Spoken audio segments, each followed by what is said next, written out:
سلام، این یک ویدیو یوتیوب نیست، یه تجربه شخصیه.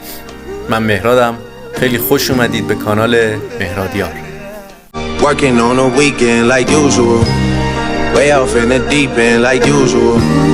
Niggas swear they passed us, they doing too much. Haven't done my taxes, I'm too turned up. Virgil got a paddock on my wrist going nuts. Niggas caught me slipping once, okay, so what? Someone hit the block up, I tell you if it was us. Man, a house in Rosewood, this shit too plush. همونجوری که از تایتل ویدیو مشاهده کردید، امروز قرار شاهد عجیب ترین روش برنامه ریزی باشید که برای خودم جواب داده. منبع و کتابای زیادی هست برای اینکه شما بتونید برنامه ریزی بکنید، ولی حقیقتش برای خودم هیچ کدوم فایده ای نداشت.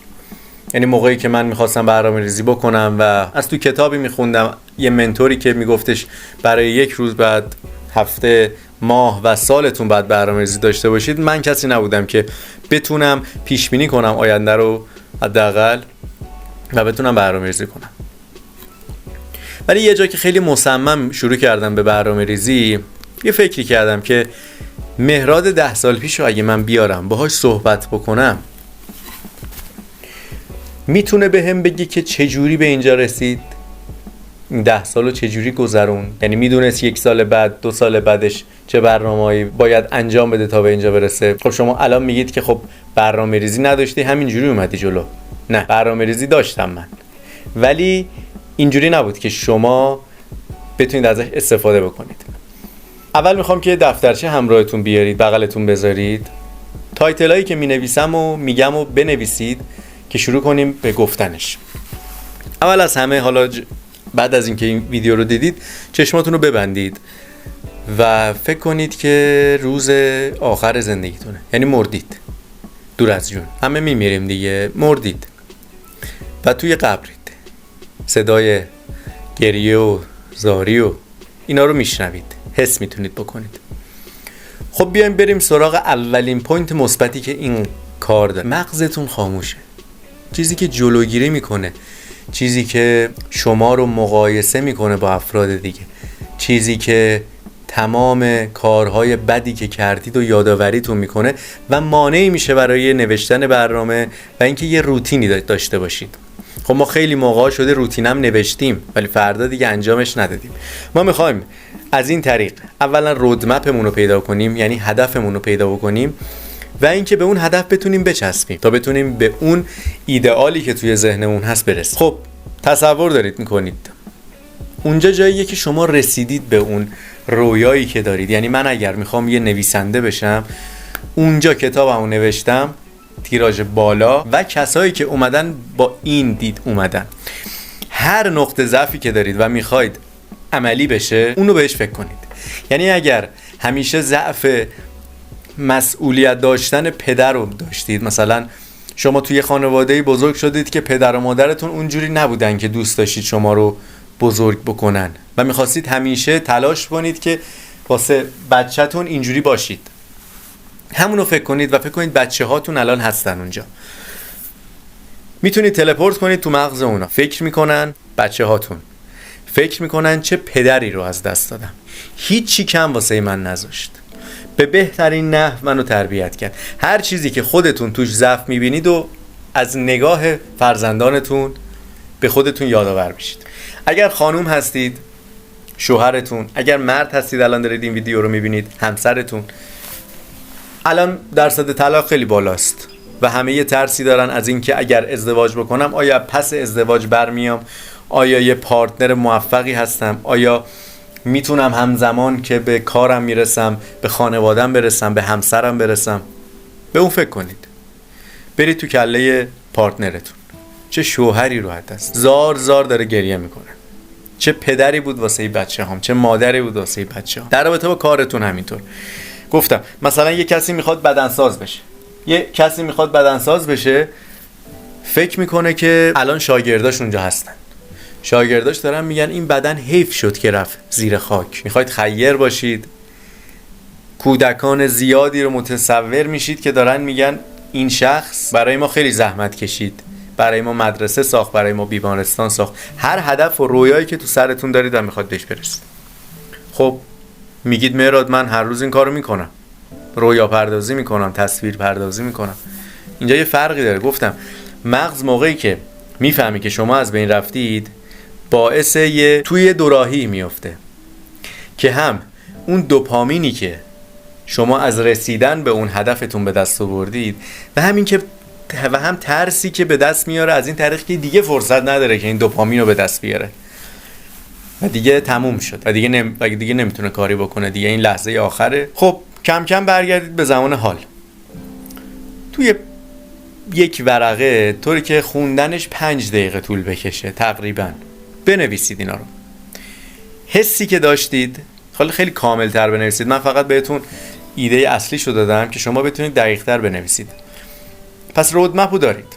صبح که بلند میشید دیگه نمیرید اینستاتون رو بدید پایین و همینجوری بچرخید. هر روز به مدت 5 دقیقه هر جوری که میتونید خودتون رو مجبور کنید اون 5 دقیقه رو بخونید، چون زندگیتون رو عوض میکنه. به مدت 5 دقیقه اون مانیفستی که نوشته بودید رو بخونید، اون رودمپی که اون نقشه راهی که برای ادامه دادن داشتید رو هر روز بخونید. اولش چیزی متوجه نمیشید، هیچ حسی ندارید. بعد از 1 هفته متوجه میشید که نه، من اگه میخوام مثلا توی اون موقع فکر کردم که میخوام موفق ترین بلاگر جهان بشم، موقعی که اسکرول میکنید ناخودآگاه ذهنتون میگه بیا بیرون، داره وقتتو بیهوده تلف میکنی. و یعنی خیلی از ما شده دیدید رفتیم توی اینستا 2 ساعت اونجا بودیم متوجه نشدیم، چون هدفی به مغزمون ندادیم، دیتایی ندادیم که آقا اینجوری عمل کن برای من. و کم کم شما به جای اینکه توی همون اینستا مثلا دارید توی یوتیوب میگردید، ناخودآگاه میزنید آموزش اینستاگرام، آموزش یوتیوب. خب چه فرقی کرد اینجا؟ اولین نکته‌ای که مغز داره بهش میرسه، میگه ببین من روز مرگم متصور شدم و چه لذتی داشت به اون اهدافم داشتم میرسیدم، صدای زجه ولی میومد و وقت ندارم و شروع باید بکنم. خب هر رویایی که بدون ددلاین باشه، هر هدفی که بدون ددلاین باشه یه رویاه. این جمله‌ای که معروفه. پس شما باید یه ددلاینی هم بذارید، نه که اگر نداشته باشید فایده ای نداره. بهتره اگه شما ددلاینتون این باشه که توی 1 سال من صفحه اینستامو بیارم بالا، خب شاید توی اون آموزش اینستا دیدن توی یوتیوب بره یه 4 تا گربه ببینه، بره یه 4 تا سگم ببینه. ولی وقتی که ددلاین 1 ماهه گذاشتید واسش، میگید نه بذار حالا نرم ببینم، بذار 1 ماه دیگه. من گفتم آقا 1 تیر قراره به این چیز برسم، حداقل صفحه‌مو ساخته باشم. کمالگرایانم نگاه نمی‌کنیم، صفحه‌مو ساخته باشم. ناخودآگاهتون پربازده تر میشه. پس ما 2 تا هدف رسیدیم. یکی این که رودمپمون رو فهمیدیم که اصلا میخوایم چیکار بکنیم تو زندگیمون. من میخوام چیکار داشته باشم. وقتی که شما محدودیت‌ها رو برمی‌دارید به اون چیزی فکر میکنید که میخوام برسم. من الان فکر میکنم میخوام برم کل دنیا رو بگردم، ولی هزینه‌شو ندارم. خب محدودیت دیگه. ولی اونجا گفتید رسیدم بهش. پس اولین قضیه هدفتون رو محکم‌تر کوبیدید.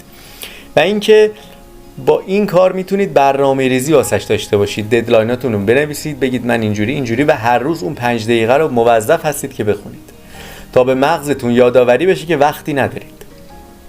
مغزتون رو بترسونید، هم بترسونید هم شادش بکنید.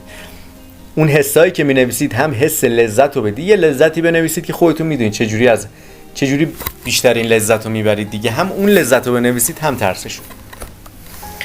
روش خیلی خوبیه، من خودم تستش کردم و حداقل کاری که تونستم گفتم من چیزی که واسه خودم تجربه نشده باشه و کتابی باشه، کتاب زرد میدونم. یعنی اگه بیاد بگه برنامه‌ریزی کن، بیا این کارو بکن زبان توی 5 دقیقه، آقا من تست بکنم، یکی بیاد تست بکنه، من انجام میدم. تازه شاید به خلق و خو استایل منم نخوره باز. پس این چیزی که میگم خودم به نتیجهش رسیدم. حداقل دارم ویدیو الان رکورد میکنم. منی که میخواستم چند وقت بود که شروع بکنم یه کاری مثل اینو انجام بدم. پس اینا نتیجهشه. زیاد نمیکنم ویدیو رو، میشه جزئی ترش بکنم، ولی مدل هدف کانال اینه که ما به چیز زیادی نیاز نداریم. این 2 تا جمله رو خیلی از من خواهید شنید، اینکه اینا تجربه من هست، تجربه شخصی، و اینکه ما به چیز زیادی احتیاج نداریم برای دونستن اضافه. ما باید اون فیلترهایی که توی زمیر ناخودآگاهمون هست رو برداریم. پس روش بسیار خوبیه که شما یه چیزی رو حالا توی کاتگوری، توی یه دور حاشیه‌ای مدام میشنوید. یعنی من شاید یه مدل دیگر رو از این قسمت از ویدیو رو توی یه ویدیوی دیگه بگم، یعنی بگم اون 5 دقیقه رو که انجام دادید و هی یادآوری بشه براتون که بتونید این فیلترهای ناخودآگاه ذهنتون رو بردارید و زندگی رو اونجوری که هست ببینید. ما به هیچ چیز جدیدی نیاز نداریم، اینو بهتون قول میدم. ما فقط باید اون چیزایی که توی مغزمون کردن، حالا یا از طریق آموزش پرورش، خانواده، فامیل، هر چیزی، دوست، هر تفکر اشتباهی که به شما دادن، اونا رو باید ما حذفش بکنیم. حذفش که بکنیم ناخودآگاه میبینید که انگار دارید چیز جدیدی یاد میگیرید. خیلی ممنون دیدید این ویدیو رو. امیدوارم که هر روز یک قدم به دوست داشتن خودمون نزدیکتر بشیم. خیلی ممنون ویدیو رو دیدید. خداحافظ. Life is good.